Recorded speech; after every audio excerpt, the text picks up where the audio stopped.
realizing the fact that growth is not exactly spotlight. Growth is not visible until the job is done. If you're an African, you understand that being a female is another ballgame. And then if you're a female, then you are a young female. That's a different layer altogether. So you get judged by people who think, who does she think she is? So every pain teaches what you can survive without breaking. And that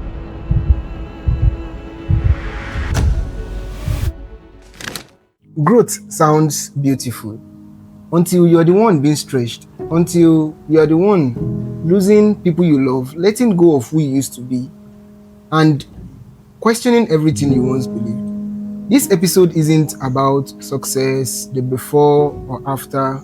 It is about becoming. Welcome to Just You Podcast. My name is Daniel Ogunyomi, and today we are sitting on the weight of growth and what it costs. And joining us today is someone whose journey reflects resilience, depth, and passionate strength. She is an advocate for women and youth empowerment and a voice of resilience who has gone through her own seasons of change. Help me welcome Ambassador Judith Israel Shu'aibu. You're welcome, ma. Thank you for sitting with us today, ma. Thank you for having me, Daniel. Yes, ma. And before we begin, how are you doing today, ma? I'm great. I think I can be better, but I'm okay. Oh, that's good. That's good. Once again, thank you for sitting with us.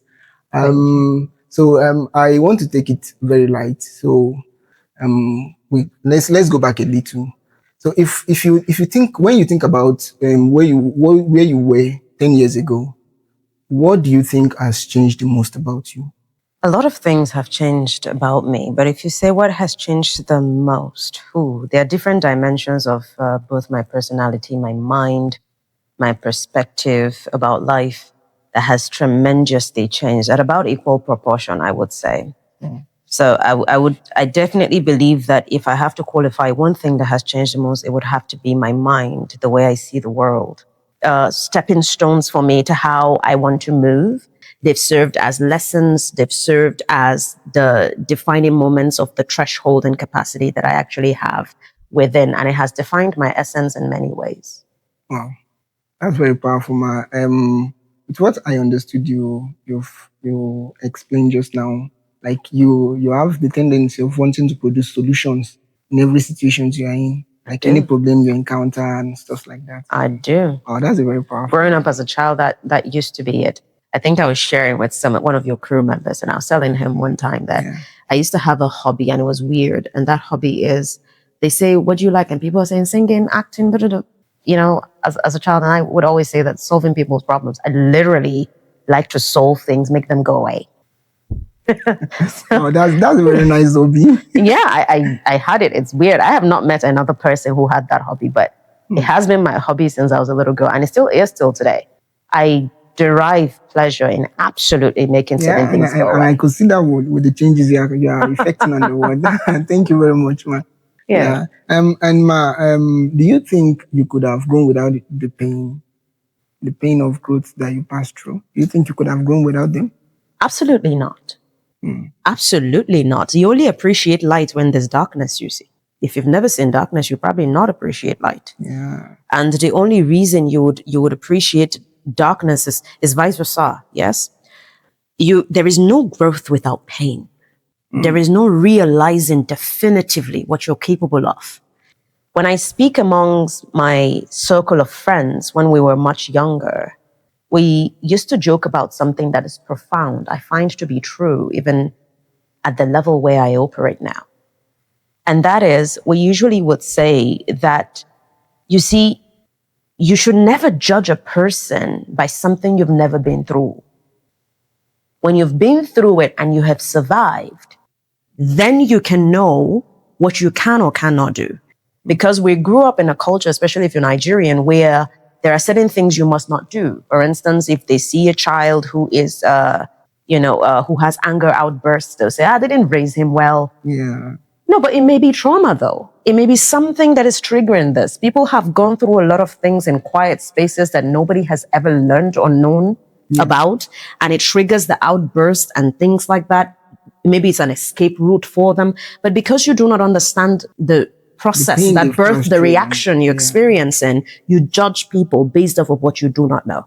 And so I learned to develop compassion and grace for people from just realizing the fact that until you are in a particular situation, you cannot can't quite say what you can or cannot do. So before you are self-righteous, before you give yourself all that label and think that of them all, you must be the fairest, you must have gone through the exact same things you're judging people by.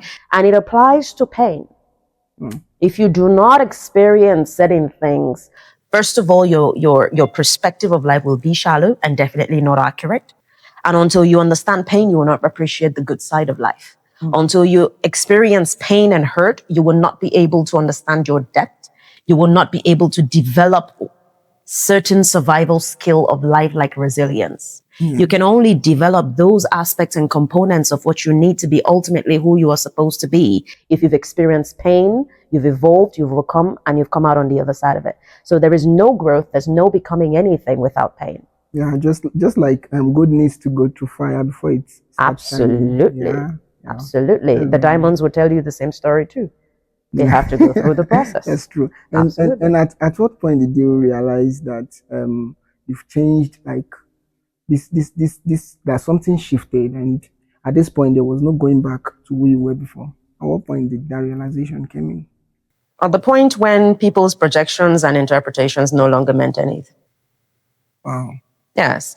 When people would say, so you see, if you've been around, so I'll give you an example, a close example. Say you're in political space. If you're in political space as a female, what are the first labels you're going to get? Is definitely how you look. It's definitely people prizing you, literally. I'm talking literally like commodity, like goods, you know. You have a species of people, so you have experience from both genders. And the one you have with the male counterpart is that the moment you show up, they're first judging you by your outlook. After they judge you by your outlook without hearing a word you say, then when you finally open your mouth, they'll top up the projection of what their judgment is. And then after that, the person, they're pricing you by, okay, I think I just need to do X, Y, Z, and I'm going to get her to do X, Y, and Z. So there are all those labels and all those things, and those are the things you meet from the gate of any parastatal, any leadership capacity you're going through. And so you're going to be labeled by some of the most ridiculous things in life that you're going to wind up having to ask yourself, okay, who am I? Because you see, the price of occupying certain leadership positions, especially in like politics that I was giving an example of, would require that you will evaluate who you are many times. You will evaluate what you know. You will evaluate where you're going. Now, I realized that that shift had happened when none of those things would cause me to lose sleep at night. When none of those labels and projections would cause my actions to be defined. That my actions are defined definitively based on clarity and where I'm going, and not by what somebody said, and not by what somebody expects of me, and not by the fear of what the public outlook is going to look like. Not about what they will say. Not about what they will say. It is at that point I knew that, okay, yeah, something has definitely shifted. Yeah, because people will test you. The world will test you. The journey would test you. The process would test you. The results you're looking for, the process would test you. Everything is going to test you. Yes. And so at the point where the external factors no longer determine how you move, then you know, yes, something has shifted. Wow, that awareness is very crucial. This what you said reminded me of something that I read some time ago, saying that realizing who you are becoming is same thing as becoming that person you are going to be. So I think what I want to ask now is that during that realization, what did it felt like for you? Did it felt like freedom or fear for you? Was it freedom or was it fear when you realized? Becoming. Yeah. Realizing who I wanted to be, or realizing that I was already becoming who I wanted to be? Yeah, realizing who you were who you are already becoming. What did you felt at that moment? Was it freedom or did you felt fear? It's both. Both. Except what you are becoming is nothing that shifts the trajectory of the world, that is when you would not be afraid. It is ultimately scary. Reason is because you would never know exactly what the journey would be like, so to speak. You can make projections, but you can never have the experience before you start. Yeah, you can never predict the future. Absolutely. So you can only do what you need to do to be able to determine certain outcomes, but it is ultimately how you do it or how well or certain factors coming together to determine what the result will be. So there will perpetually be fear. But at the same time, it is liberating. It is liberating because then you begin to live life not based off of somebody else's expectation or someone else's definition, but ultimately based off of what you believe you were created to be. Ultimately, you are living on the terms of something bigger than you. And so there is something liberating about it, but at the same time, very scary. So you perpetually experience both. It's just that you fought ahead anyway. Well, with this, do you think becoming who we are supposed to be, is it we becoming a new person, or we're actually realizing who we are already and we're always meant to be?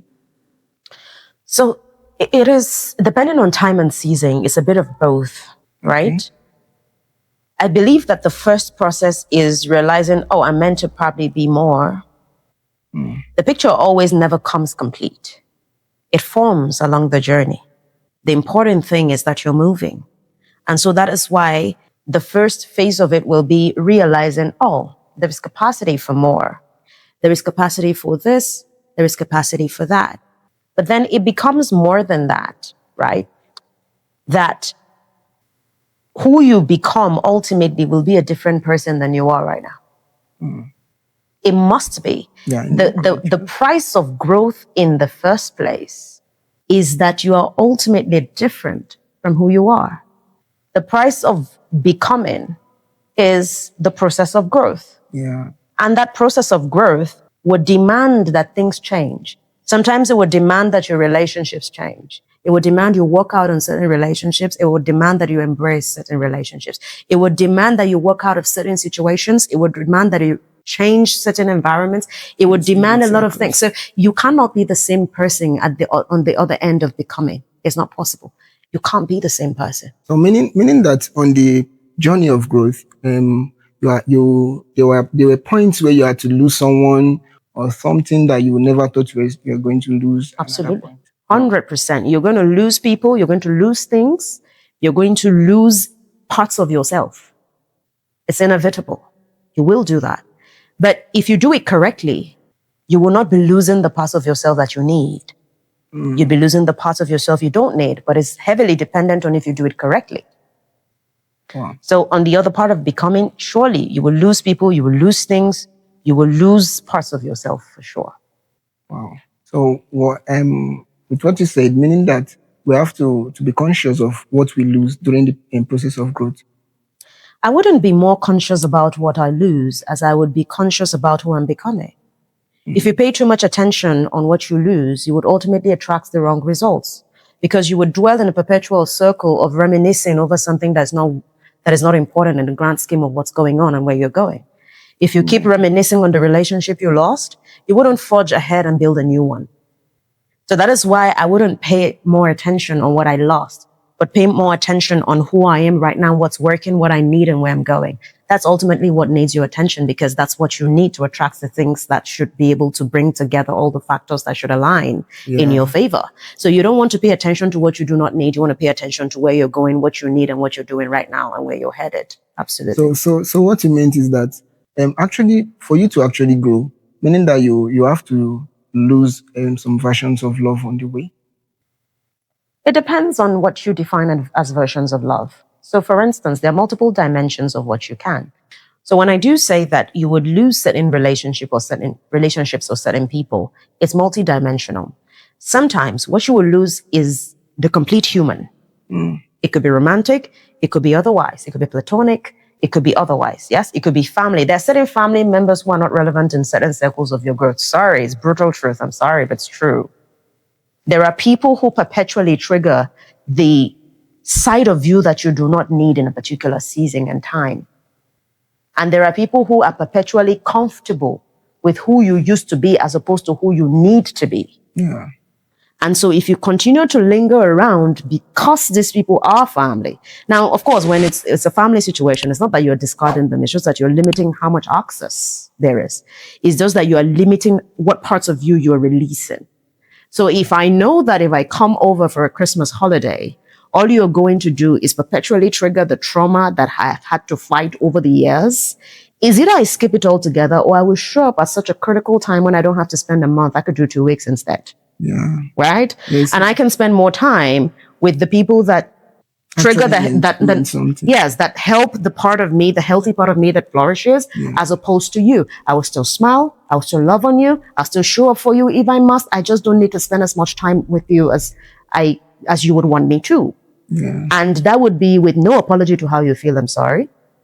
Even though I will say it. But yes, absolutely. It is necessary. Because if you lose yourself, ultimately, the people that you probably want to, reminisce over and dwell with will move on. They won't only move on, they'll miss you for a time, but that's it. And they still have to define their own lives. And that is why people have to prioritize the place of realizing what's important, what's peculiar to a particular season, so that they do not lose themselves. Because if you lose yourself, you can't show up 100% for people who actually do need you. So that is why, yes, would you lose certain people? Yes, you would. Sometimes it's the version of those people you would lose. And sometimes is certain versions of your people will lose, not ultimately a severing of the relationships altogether. So, but peculiarities arise here and there, but it's necessary and must be done. Yeah, you said losing some versions of that person. Can you please elaborate a bit more on that? So losing on some versions of that person is like how I gave you the example. There are people who perpetually trigger traumatic side of you. There are people who perpetually trigger wrong sides of you. So I'll give you an instance. In a family situation where maybe the relatives were abusive, say for instance, sexually abusive.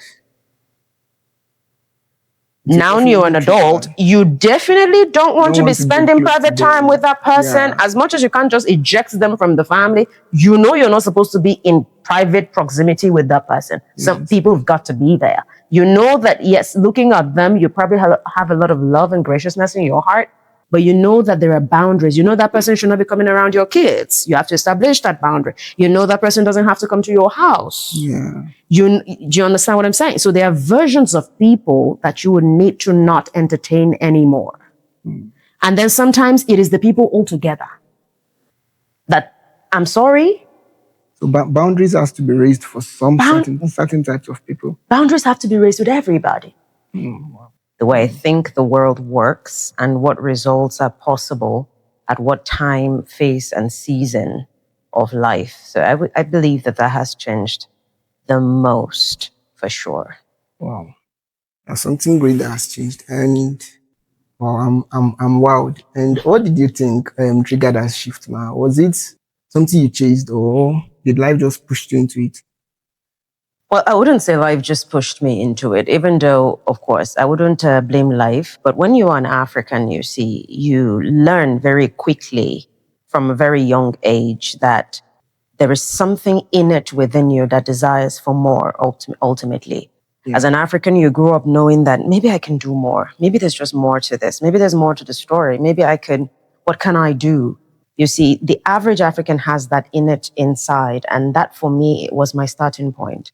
That, okay, does it have to be this way? Does life have to be this way? And when you grow up in the northern part of Nigeria like me, you would know that better. I mean, I grew up, my childhood revolved very much around chaos, a lot of chaos. You can go out to school right now and then coming back is a different story altogether, or your family have to find a way to get you back home because, there's chaos here, there's chaos there, everybody's panicking, everybody's running. So my childhood pretty much was defined by a lot of chaos.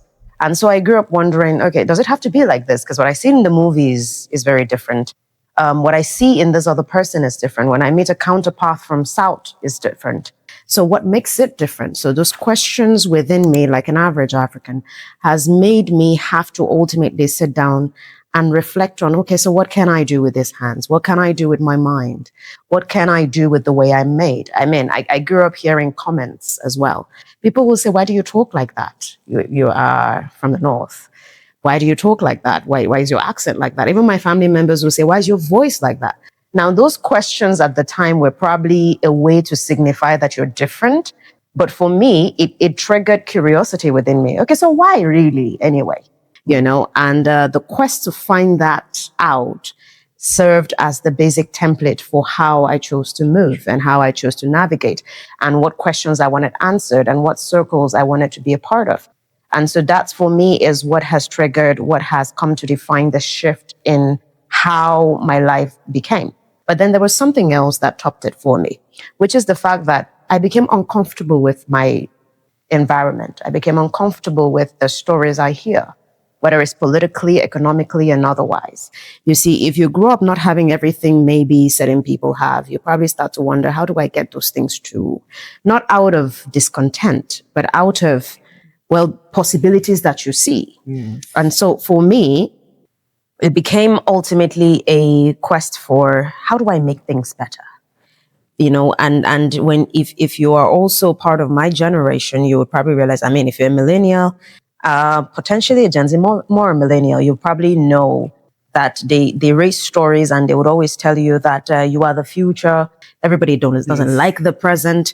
Everybody's complaining. Everybody's whining. Everybody's saying leaders are bad. Everybody's saying this. And for me, all of those things triggered a lot of curiosity. And that for me is, okay, what do we do then? What do I do then?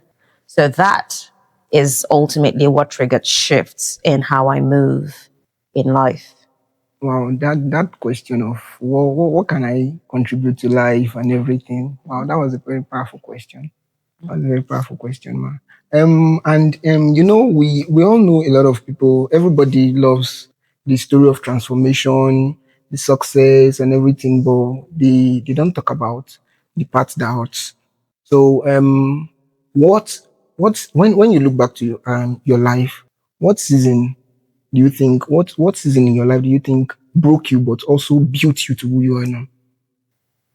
I think that in growing ultimately to who I have become, the most defining moment will be realizing the fact that growth is not exactly spotlight.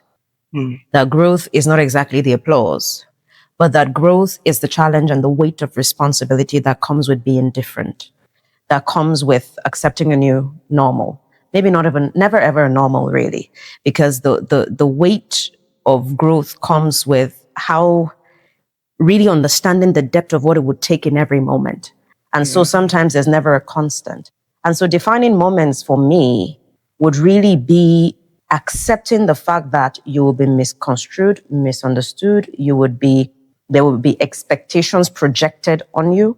And you have to realize that, oh, that is what it takes, and be okay with that. So when I chose that I was going to be different from the reality of what my environment was, and from realizing that what everybody defines as typical is not necessarily the reality of what life should be, that what defined the moment for me to becoming what life is right now is ultimately accepting that reality, that it is not applause, it is not spotlight, it's not limelight, it is the weight of the responsibility, it is the misconceptions, it is the misunderstanding, it is the being misinterpreted, it is the projection of others on you, and you're choosing what you want to do with it. That for me is the most defining moment of my journey. Oh, that is a very nice perspective of life.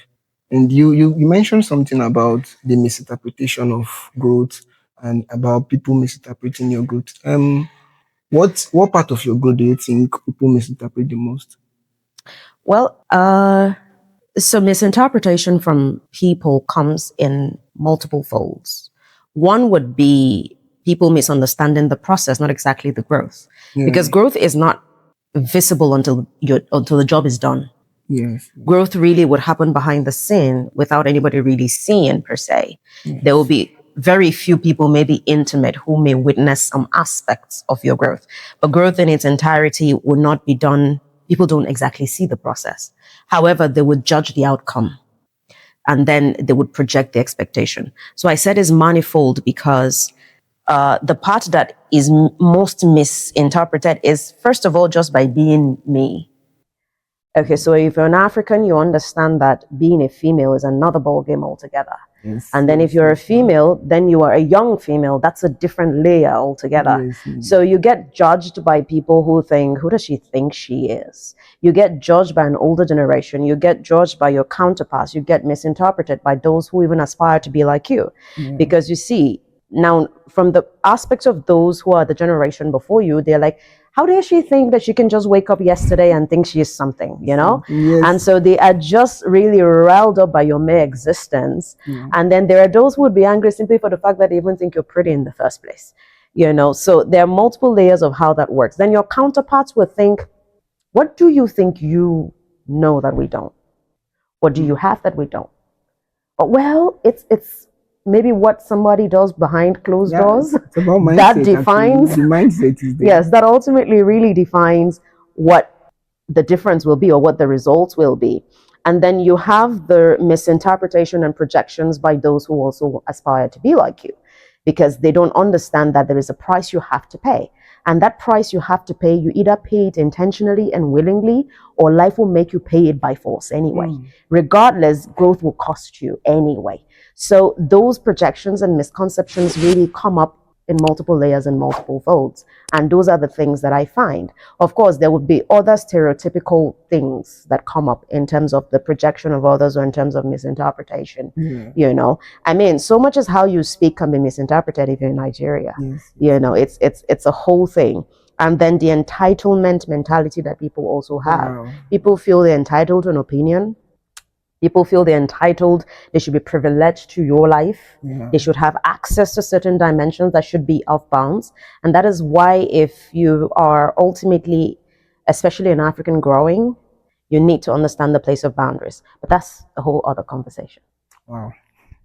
Yeah, boundaries. We know in Africa, we are from Africa, and we understand the concept of how Africa is being portrayed everywhere and everything. So talking about I know during the misinterpretation of your growth and everything, there will be pains that you have gone through and everything. Thinking about the pain, what did you think the pain taught you, like about what you could survive in life and everything? It's fundamental that you put it that way, because it is true. Part of the first lessons you learn if you pay attention to the things that cause you pain, the things that hurt you, is the fact that they define your threshold. So every pain teaches what you can survive without breaking. And that is why ultimately, I think one of the lessons, the biggest lessons from every pain, every hurt, every disappointment that I've experienced is realizing that I have capacity for more, is realizing what my depth is realizing how far I can actually go, and realize that, oh, okay, it wasn't that big of a deal. Okay, oh, I survived that. Wow. Okay, if I survived that, then I can yes, I could more. do ultimately, you know. So every pain for me has served as at least 2 to 3 things. One, it has served as a propeller for me. There is no pain. In fact, if you want to see me in actual action, do something I don't like. Wow. Do something that rubs off on me in a bad way, because I hate to be uncomfortable, you see.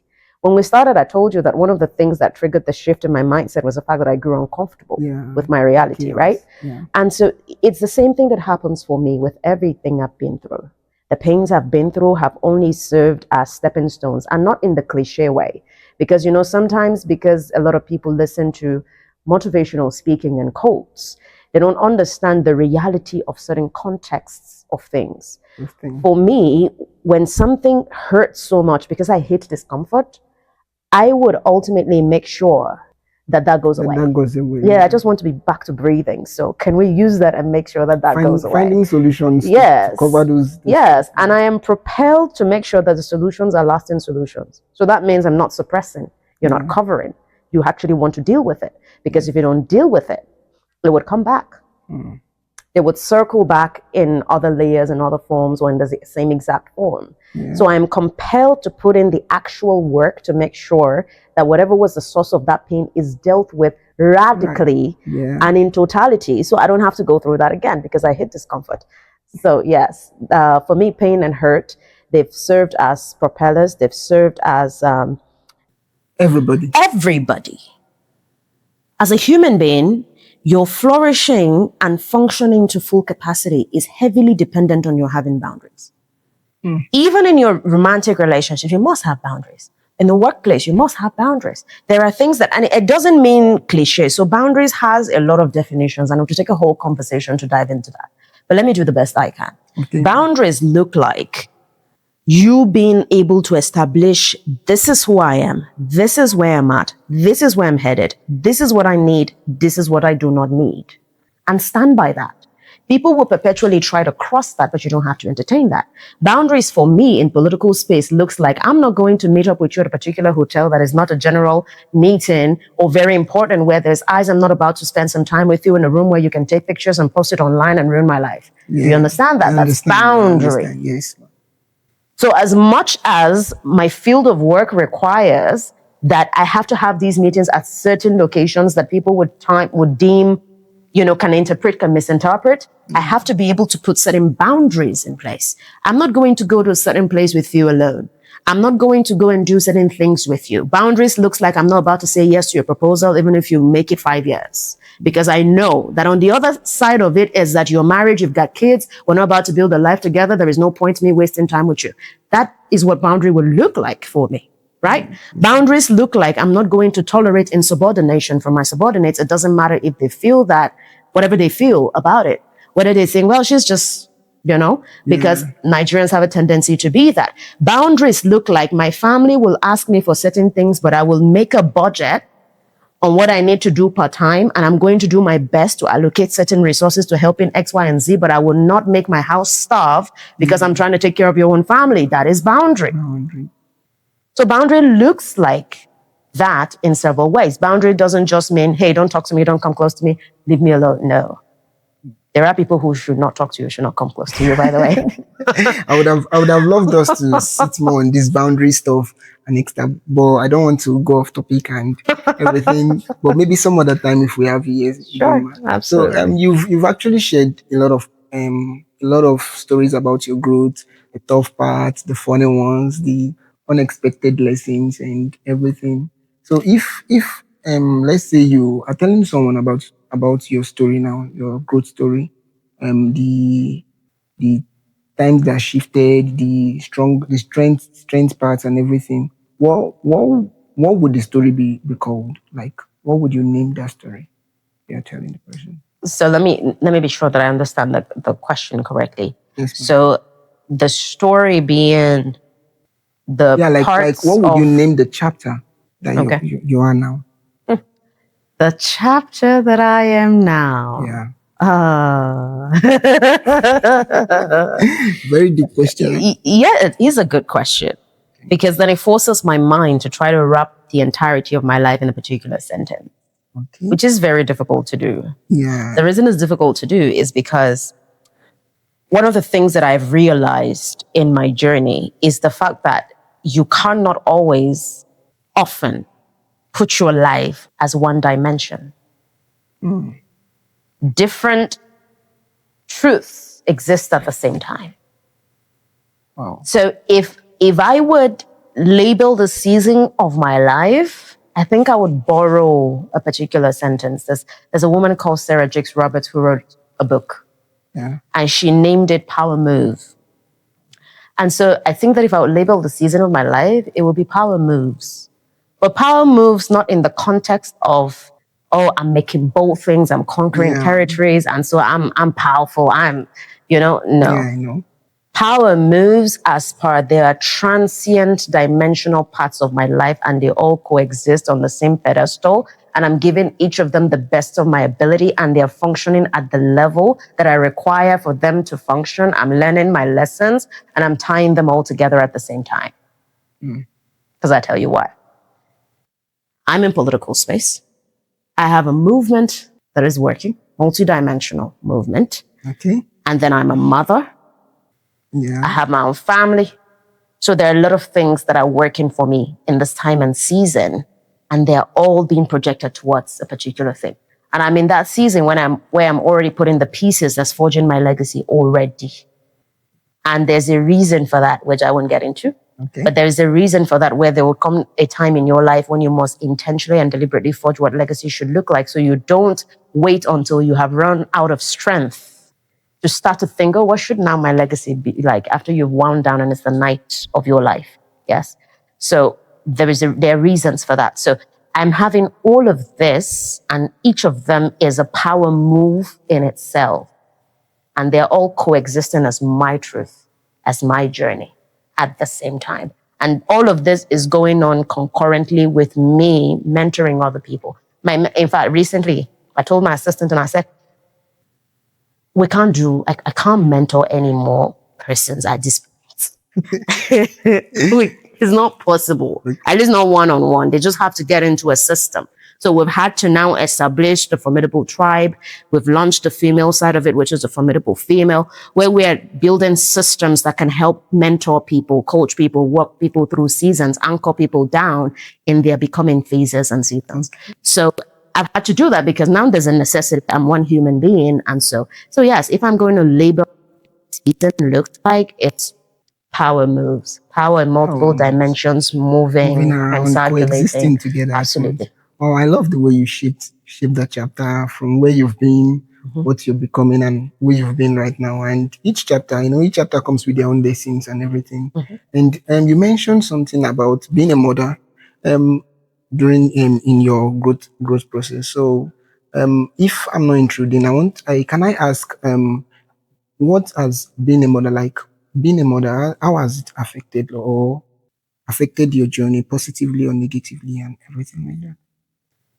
Being a mother, I think, is one of the toughest jobs of them all. Yeah. You see, because there you have a human being who literally is your bone and flesh and blood.